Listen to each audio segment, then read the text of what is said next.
এটা অভিনন্দন জানানোর মতোই, বিশেষ করে এমন একটা সময় যে সময় আমরা দেখছি যে প্রতিনিয়ত মানুষের মধ্যে একটা বিভাজনের পরিস্থিতি, একটা ভাগাভাগির পরিস্থিতি তৈরি করা হয়েছে।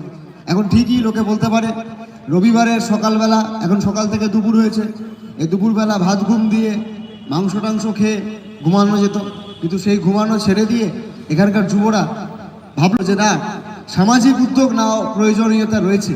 রক্তদানের মতো একটা উদ্যোগ নেওয়ার প্রয়োজনীয়তা কেন রয়েছে? কারণ রক্ত এমন একটি জিনিস যা কারখানায় তৈরি করা যায় না। রক্ত এমন একটি জিনিস যা হাজার হাজার পয়সা খরচা করেও কোনো জায়গায় তৈরি করা যায় না। এই মানুষের দেহ থেকে আরেকটা মানুষের দেহতে দেওয়া যায়। তাই আমরা যদি রক্তদান না করি তাহলে মুমূর্ষু রোগীকে বাঁচানো সম্ভব হবে না। আমরা তো যারা ছাত্র যুব আন্দোলন করি, যারা বামপন্থী রাজনীতির সঙ্গে যুক্ত থাকি, বা যারা বামপন্থী রাজনীতি সক্রিয়ভাবে না করলেও একটা সামাজিক বোধ তাদের মধ্যে কাজ করে, তাদের কাছে সকাল থেকে রাত অবধি অনেক সময় ফোন টোন আসে। এই ফোনের মধ্যে দিয়ে ফোনে লোকে বলে যে আজকে বি পজিটিভ রক্তের দরকার, কেউ বললো আজকে এবি নেগেটিভ রক্তের দরকার, কেউ বলছে আজকে বি নেগেটিভ ও নেগেটিভ রক্তের দরকার। এমন এমন ব্লাড গ্রুপের কথা বলে যে ব্লাড গ্রুপগুলো হয়তো খুব রেয়ার, খুব সহজে পাওয়া যায় না। তখন আমরা এদিক ওদিক দৌড়ানো শুরু করি, কারণ এখন রক্তকে কেন্দ্র করে যেভাবে চারদিকে একটা বাজার তৈরি হয়েছে, পয়সার বিনিময়ে রক্ত বিক্রি হচ্ছে। তাই আমরা ঠিক করেছি যে রক্তদানের মধ্যে দিয়ে আমরা এই বাজারে যে রক্ত কালো বাজারি যে চলছে এর বিরুদ্ধে একটা উদ্যোগ নেওয়ার প্রয়োজন।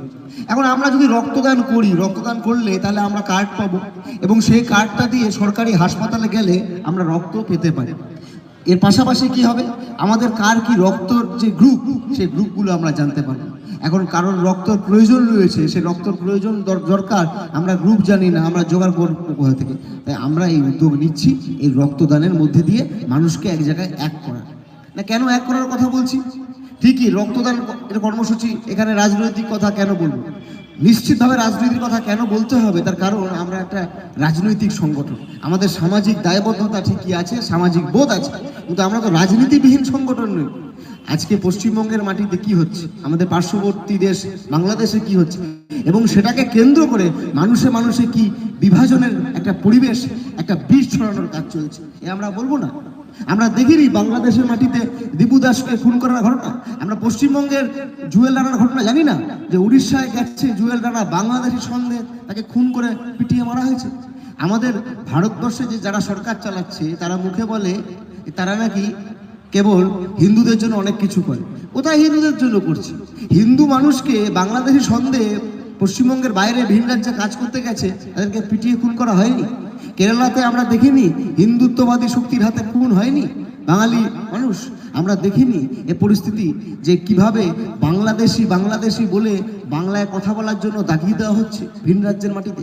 আর পশ্চিমবঙ্গের মাটিতে আমরা কি দেখছি? আমরা দেখছি এখানে কারখানা নেই, কাজ নেই, স্কুল নেই, কলেজ নেই, বিশ্ববিদ্যালয় নেই। আজকে যেই স্কুল, যেই কলেজ, যে বিশ্ববিদ্যালয় দীর্ঘদিন ধরে বামফ্রন্ট সরকার তিল তিল করে তৈরি করেছিল প্রতিটা ছেলে মেয়ের কাছে শিক্ষার আলো পৌঁছে দেওয়ার জন্য, কাজ পড়াশোনা শেষ করে চাকরি পাওয়ার জন্য, কাজের জন্য, কর্মসংস্থানের জন্য, সেগুলোর গেটে তালা পড়ে যাচ্ছে। আর কি হচ্ছে? রাজনীতির ভাষ্য হচ্ছে হিন্দু মুসলিম, রাজনীতির ভাষ্য হচ্ছে মন্দির মসজিদ। আচ্ছা, পশ্চিমবঙ্গের মাটিতে কি, ভারতবর্ষের মাটিতে কি এর আগে মন্দির মসজিদ তৈরি হয়নি? আপনারা যারা আমাদের কথা শুনতে পাচ্ছেন, নিশ্চিতভাবে মন্দির হয়েছে, মসজিদ হয়েছে, কিন্তু সেটা তো মানুষ, সাধারণ মানুষ, তারা চাঁদা সংগ্রহ করে বাড়ি বাড়িতে গিয়ে টাকা তুলে সেই মন্দির মসজিদ তৈরি হয়েছে। সরকারি অনুপ্রেরণায় মন্দির তৈরি করার যে নিদর্শন পশ্চিমবঙ্গের মুখ্যমন্ত্রী দেখিয়েছে, এখন তার পথ অনুকরণ করছে নতুন একজন, যে বলছে মসজিদ তৈরি করব। মন্দির মসজিদের সঙ্গে তো স্কুল কলেজের কোনো সংঘাত নেই। মন্দির মসজিদও তৈরি হয়েছে, স্কুল কলেজ বিশ্ববিদ্যালয়ও তৈরি হয়েছে।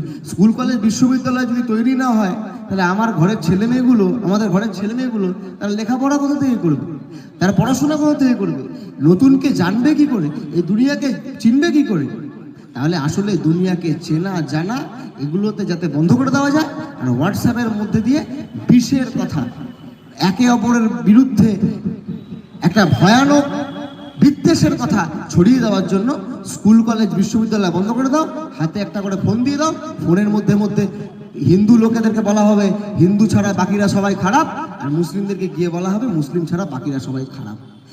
মসজিদে গিয়ে বলা হবে কি, যে যদি আমরা না থাকি তাহলে মসজিদ থাকবে না। আর মন্দিরে গিয়ে কে বলা হবে, যদি আমরা না থাকি তাহলে মন্দির থাকবে না, সবাই অন্য কিছু হয়ে যাবে।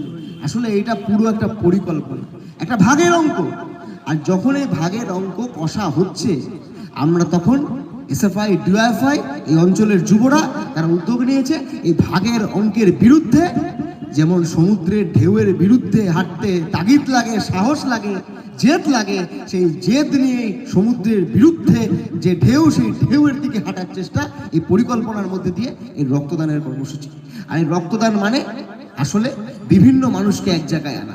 এখন তো পশ্চিমবঙ্গের মাটিতে বা ভারতবর্ষের মাটিতে আরো বৃহত্তর আকারে বলতে গেলে, এখন কে পাশের বাড়ির ছেলেটা বা মেয়েটা তার বাড়িতে যদি একসাথে আমরা টিফিন নিয়ে আসে স্কুলে টিফিন নেওয়ার সময় ও তরকারি খাওয়ার আগে বা রুটি খাওয়ার আগে জিজ্ঞেস করা হয়, ভাই তোর ধর্মটা কি? আর আগে তো এগুলো হতো না। আগে আমরা একসঙ্গে স্কুলে যেতাম, যারা আমার থেকে বয়সে অনেক বড়, আমার বাবার বয়সী, জেঠুর বয়সী, দাদুর বয়সী লোকরা আছে, আগে যখন স্কুলে টিফিন নিয়ে খেতাম আগে জিজ্ঞেস করতাম, ভাই তোর ধর্মটা কি? বাবা তোর ধর্মটা কি আছে? না, জিজ্ঞেস করতাম না। স্কুলে একসঙ্গে কেউ রুটি আনতো, কেউ তরকারি আনতো, কেউ শশা আনতো, কেউ পেঁয়াজ আনতো, কেউ পায়েস আনতো, একসাথে মিলিয়ে মিশিয়ে খেতাম। এই পুরো জিনিসটাকে একটা ঘেটে দেওয়ার জন্য, গোলমাল করে দেওয়ার জন্য একটা পরিবেশ তৈরি করা। আর আমরা তাই সেখানে ভারতের ছাত্র ফেডারেশন, ভারতের গণতান্ত্রিক ফেডারেশন বলছি যে আমরা এই রক্তদান, জীবনদান, এই অঙ্গীকারবদ্ধ হয়ে আপনারা এই ভাগের ঊর্ধ্বে গিয়ে হিন্দু মুসলিম শিখ ইসাই সবাই মিলেমিশে আমরা এই বাংলাকে এগিয়ে নিয়ে যাবো, রবীন্দ্রনাথ নজরুলের বাংলাকে আরো সুন্দর করব। এই উদ্যোগ নিন এবং রক্তদান কর্মসূচিতে যোগ দিন, রক্তদান করুন, জীবনদান করুন। এ কথা বলে আপনাদের শুভেচ্ছা জানিয়ে আমার কথা শেষ করব। ইনকিলাব জিন্দাবাদ, সকলে ভালো থাকবেন।